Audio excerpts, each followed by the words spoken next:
But besides all that, B, what have you been jamming since the last episode? Me, I jammed two things. I Okay. told you it's been a busy week last week. Hmm.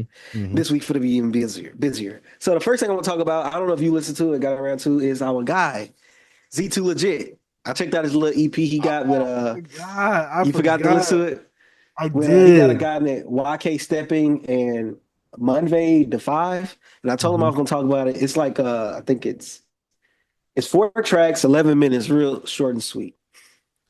Man, you my guy, bro. I love you, bro. But this one I just couldn't get with. You say what? I like the first track. I think the first track, All We Know, was cool because I think I like the hook a little better, production. But like, I don't know. I couldn't get jiggy with this. I think it was it was the guys. He was I don't know. I felt like the guys were just freestyling, like they wasn't actually like just rapping. You know what I mean? Sometimes I felt like they wasn't on beat, and I couldn't get with it. I listened to it twice. Tried to play it in the car, listened to it in the headphones. I think this one got me out, man. I was like, dang, you know. But I'm always gonna support next EP, next mixtape, whatever you drop. I'm gonna listen. But I didn't really like this one like that, man. Sorry, man. One of them guys was just rambling on that mic, bro. And I like to be honest, but I also give him some leeway because I don't know if how long he's been rapping or anything like that. But I say that kind of like hone in on your sound and try to like I don't know write something decent. It just seemed like he got the beat and he just was freestyling.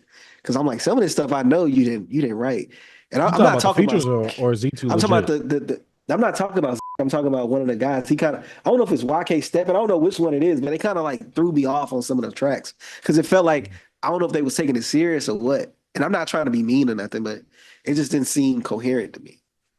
I don't know. It just felt like a freestyle. But if you guys want to check it out for yourselves, it's a Out the Mud EP, 4 tracks, 11 minutes. Z2 legit. That's our guy, and it was like with him. He was like more on like on the hooks it seemed as well. Like he had some verses, but he kind of handled the hooks on this. So I really like that hook on All We Know. I don't know. Like when getting that little Cali flow, I'll be like, Hmm. hey, I'm rocking with this. But Hmm. like I said, but you gotta check it out. You probably forgot, but yeah. Hmm. This one right here didn't get me, man. I like the first mixtape and the first album and that last EP a lot more than this one right here. But if any of you guys want to check it out the Mud, Z2Legit, featuring I think it's Monvey the Five and YK Steppin. Money sign for the S. Right. Yep. I listened to quite a few things this weekend. I actually, yeah, I did listen to a good amount. Did you listen to that Shay Noir project or no? B, I forgot. Hold B, it up. was Let's just listen so to much happening. I It was so much forgot. happening this week. Oh my God. Yeah, so And I I gave saw this that one she about, announced that she's having a baby. And I'm like, and oh, she I gotta talks listen to about the that on album. the actual project. So I'll talk about it a Congratulations little to bit. her. Yeah, Congratulations, Miss Shay. congratulations to Shay. Diggers Factory finally gave me an update on that goddamn vinyl. For Okay. her last project, The Lotus Child. But yeah, I listened to Shay Noir's and dang, I forgot the guy's name. But Shay Noir and a Oh, Superior's Superior? Yeah. collab, yeah, Superior's collab project, Seeds in Babylon, and this is a collab project with Superior on the production, Shay Noir, who is a rapper and a producer herself, but he was on the production. It's the whole thing. But this is a short little project right here about let me see, about 10 tracks, two interludes, two talking tracks itself. Overall, Shay Noir, really decent rapper. She gives you that rhythm that 38 Special does, but I kind of like it Hmm. the way that she does it more, and I like the production that she goes over. The beats from Superior, I really enjoyed as well. There were some people on here that I was not familiar with, like a Jinx 716, Ice Cold Bishop, but I really like Ice Cold Bishop's flow that he had on Midnight, or they, I don't know, but I Yeah. like the flow that they had on there. He was a bit more charismatic and sporadic too as well. Reminded me of Young Thug, how he was just going crazy. Jinx 716, they have their own track called Jinx Dream, which is a 6 track. I thought it was cool. I didn't like it when I first heard it. The second time, I was like, all right, this is all right. But Shay Noir, she's on here.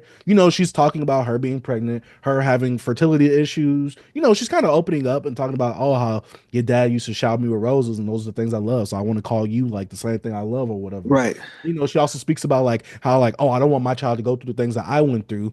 But there's pros and cons to that because it's like, oh, I went through those things, so I learned, and so you won't get those same lessons, but you won't have to actually go through those things because I went through Hmm. them. So I was like, all right, I kind of like the That's what true. you're talking about in the subject matter that you actually packaged it in on this project right here. But overall, Shay is talking about, like she's that girl, she's a pretty decent rapper as well. She says some line about pimping, which I was like, all right, that was a pretty good line. But overall, Yeah. I like this project. Really short. It's about like 21 minutes, I think. I'd Hmm. say check it out. To me, I gave it about 3.5 out of 5. Nothing too Okay. serious. And like I said, she's doing her thing on here that she usually does. You will not be disappointed if you like Shay on this type of production right here. Yeah. So yeah, I just Shay added it to Noir's the, my Here's bad. Season of Babylon. No, you're good. Yeah, I just added into my library, and you bringing up Ice Cold Bishop being on that's dope. Ice Cold Bishop is so dope to me, bro. He's from Cali. He put out an album called Generational Curses like in 2023. Because Hmm. he has, like you said, he very charismatic. He can bring you into like a Kendrick vein when it comes to what he does with his voice. Like he's very animated and stuff like that, and he tells a story. Yeah, check To out me, check he out gives me Young Generational Thug Curses. vibes. Okay, Yeah, I'm check with out it. Generational Curses. It's really dope. And he had a feature on one of Bo D James. I think he was on Bo Jackson. He was on one of he had a dope verse on there too. But now he's a Hmm. dope rapper as well.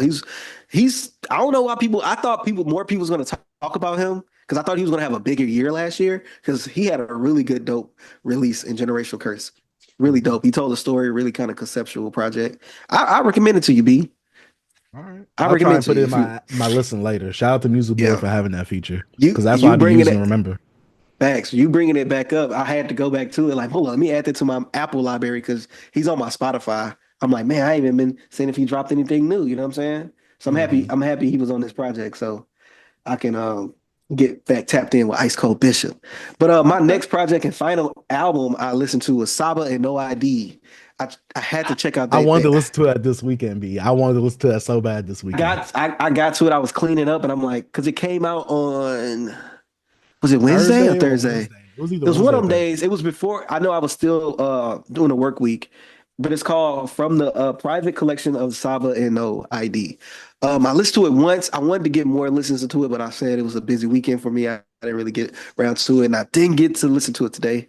But I will keep this in my rotation because I really liked it on first listen. Saba is Saba. He's rapping, bro. Like he gonna give you his introspection. He gonna hone in on that on his music, like him being a musician as well. He and then with No ID, it felt like No ID went into Saba's world as well. Also gave him them no ideas and stuff like that. And it's one track when like Saba was just talking this stuff. Hold on, let me see if I can remember the track. I think I liked it. Was it Act 1.5? Yeah, he was on there. He was rapping.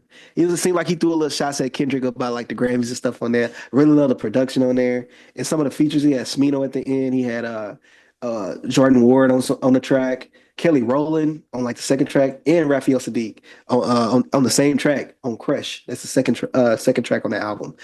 West Side Bound Part Four. I think this is the track he sampled his grandfather on. I could be wrong. I'm sorry. I remember you're talking about that, and if I'm putting out wrong information, I'm sorry about that. I'm gonna get back to the album, but this is just my first impressions.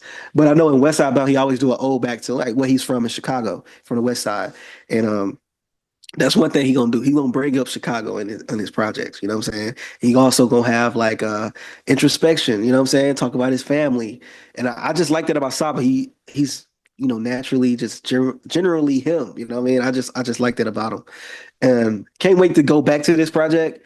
I wish I listened to it today. I just knew I had to listen to that comment. I just had to like soak that comment in, and I'm gonna get back to this, man. And I might what is that a pause for it? Is that a hey I think yo? so. Talking about you Soak want to it, soak soak that another man comment in, kind comment. of That's crazy. probably why I got the beanie on me. Nah, I got you the look like orange Marvin beanie Gaye on with the me. beanie on. You look like Marvin Gaye with the beanie I'm on. Marvin Gaye today, you know what I'm saying? But yeah, if Oh, anybody haven't got a chance to check out the new Saba and No ID, I will highly recommend it. From the private collection of Saba and No ID. I hope they work on more stuff together. You know what I'm this saying? is like a And volume some of one, these songs correct? was like short and sweet. You say what? This is like a volume one, correct? It doesn't say a volume on it, but it gives me a collection. I said collection. It gives me a feeling like they can go on with this. You know what I'm saying? For like from Mm, the collection. You know what I'm saying? hmm. And Yeah, I like this, man. I liked it. It's 42 minutes, 15 tracks. It's not bad, not too long. I think it's a really good sweet spot. And he gives you variety of like Saba. You know Mm. what I'm saying? So I'm gonna check have it to check that out. out. I'm gonna Yeah. definitely check it out. I say I'm it's putting more hip hop heavy in the way to me. Like he is like not saying he don't rap on like Care for Me or none of his other projects. He does, but I feel like it's more like in a traditional soulful tone sense. and yeah, it's more soulful in there. Like he Mm. has that singy stuff on there. Like one of my favorite songs by Saba is 2012. I mean, I cry when I hear that song. I don't know Mm. why B as a very like that song like Saba can get through emotions, bro. And sometimes with the production he can give you, you be like, dang, this production he picked for this subject matter is just it meshes so well. Like if you haven't listened to I forgot the name of the last album. I can't think of it. But he has a song called 2012 on there, and it just feels like nostalgia. It just feels like because he's taking you back. And I'm like, hey, this boy right here, he good. That boy good. What you got, B? That was my last thing. I ain't got nothing else. All Excuse me. right. I got a few singles. I listened to that new Wale, Blanco. Basically talking Oh, about let me put that in the there. Hold guy. on. Yeah, B. It was. Ah, B. B. I listened to it today. I listened to it Oh, you today. listen to that? Oh my God. Yeah. I've been liking everything Wale been posting. I'm like, all right, I'm gonna get to Blanc. I'm gonna get to it. Hmm. Dang, we could have talked about it. I haven't heard it. Yeah, You I go, really B. enjoyed the single track. I'm not going to talk too much about it because maybe this could be a conversation for some for another time. But yeah, Wale put out a pretty decent, track right here, talking about his drinking issues and subject Mhm. matter like that. Drinking out the bottle or whatever he says, like referring to the bottle or leaning on the bottle in order for him to get over some of the things that he's going through. I also listened to Mhm. Leon Thomas's "Mutt" remix with Chris Brown on it. I know a lot of people gave some flack about that because Chris Brown was on it. They was like, oh, he really wasn't needed. Freddie Gibbs version is better. Which I mean, like, it depends. Like, do you want someone singing on here or do you want somebody rapping on here as a feature? Like, I guess it just depends. But also, I don't like that effect that was put on Chris Brown's voice because it's like the same effect that they put on Leon Thomas's voice. And I'm just like, Chris can actually sing though. He don't need that effect. Like, yes, he's doing his singing thing, but they put the effect on there like he's distorted. So I'm just like, I get it. You want to fit the vibe and the tone of the song. I'm just like, take the goddamn distortion off. Um, but I also listened to two other projects outside of those two singles right there. Uh, Shout out to my boy RB Reyes. He put me onto this because he gave me some stuff that he recommended. He was like, "Hey, you might like this for your what we've been jamming section." I'm like, "All right, give me the recommendations." Especially he been hitting me with some R&B ones. I only got to one because I actually wanted to like listen to this one a few times. First one is Zyah Belle, who's listening anyway. It's an EP. I talked Mhm. about her single a few weeks ago, 1-800 Heartbreak, which I really enjoyed. And so I I remember checked this that. out. I was like, "Oh yeah." And so I Mhm. checked this out. Zia or Zyah Belle. I'm not sure how to say your name. Who's listening anyway? Thought this was a really dope project. She gives me the vibes of like a Ari Lennox. She kind of like Mhm. vocally sounds like, and not like vocally as in like singing like capabilities, Mhm. but vocally she kind of sounds like a Jill Scott, Erica Badu esque type sound. She Mhm. also goes for that Ari Lennox sound as well. But there's some very like heavy hip hop influences in here that I really do like the song "Say My Name." I really enjoyed that. But overall, I thought this project for like 7 tracks, I think 22 minutes, really decent introductory project for me to get into with her because now I'm kind of anticipating her newest project whenever she comes out with that, and I need to go through her Mhm. discography itself. And the last person that I listened to, and I'm going to be making a Dark Sages interlude for this person, for this album specifically, because I've been doing anniversary reviews for all the Houston albums that came out in Mhm. 2005 for the 20-year anniversary. I listened to Slim Thug's Already Platinum. Mhm. I was so I'm scared to get already I'm already platinum. Yeah, I was so scared to get into this because I like Slim Thug, but as I've Mhm. gotten older, especially into adulthood, I have not liked Slim Thug because to me he has that same timey flow. The production he sometimes chooses, it just don't fit to me. But god dang it, be when I got into Already Platinum, and I've heard Already Platinum before, Yeah, obviously. yeah. But going back into this, revisiting this as like a near 30-year-old, god dang it, Pharrell on here. I think Pharrell Yeah. probably executive produces because Pharrell's on this a good amount, him and the Neptunes. But oh my god, some of the production choices, some of the actual song choices, Slim Thug sounds so good on this type of production. I was like, yes. And where Slim Thug lacks lyrically, like he makes up for in like I don't want to say charisma, but like his voice, his presence on the Mhm. mic. And I'm just like, all right, Slim, like you got me on this one. And you know Is we I'm got a some Boss good on already platinum? Because that's his first like album, wait, right? like a boss. Like a Boss, I yeah. call shots like a boss. Like a Dun, dun, Boss. like a boss. It's the second track. Yeah. Yeah. It's almost, yeah, yeah. I ain't heard Yeah. that album in so long. I had that Yeah, joint on I haven't CD. either, B. Oh, you did? Oh, Hmm. dang, B. You from a prehistoric time buying CDs? But yeah, overall for me, like I said, I'm gonna make a Dark Sage interlude about this album, my thoughts on it, like to go fully into it and not do it all on here. But yeah, I really enjoyed this. I was like, God dang. Well, the subject matter is very samey throughout the whole thing, just like a lot of those Houston artists back then, especially like with Hmm. Mike Jones. But still, I think something different about this was that he had Pharrell production on here. Like that song, like I ain't heard of that. Like that's so Yeah. different, especially for a Houston artist back then, and just working with Pharrell. So yeah, That song's that's all so I've been good. jamming. I agree. And some of the other So Pharrell good. produced songs on here was good as well. I was like, Hmm. dang, like the potential that could have happened throughout that. But yeah, But I Slim ain't with Thugs an already platinum. attitude. The 20-year anniversary. Like I said, I hopefully can make a full video on this on Dark Side Hmm. Interlude. Yeah, that's about it for what I've been jamming. That's been about it for what you've been jamming. Let us know what y'all been jamming down in the comment section down below. Man, shout out to Beyond Beats and Culture.